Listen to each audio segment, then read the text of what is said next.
Kaya... Nagulat din po ako, kuya, kasi hindi nga po siya expressive. Minsan hindi po niya pinapakita yung care niya through words. Minsan po through actions lang. Actually, kuya, habang nagsasalita po ako, hindi po ako nakatingin sa kanya. Nakatingin po ako sa mga kasama po niya. Kasi di ko pa rin talaga kaya na matagal tumingin po sa kanya.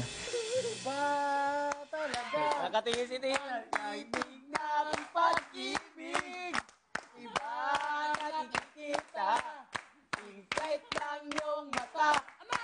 Dahil sa'yo, ako'y natutuwa. Dahil sa'yo, ako'y kinikilig. Dahil sa'yo, ako'y natutuwa.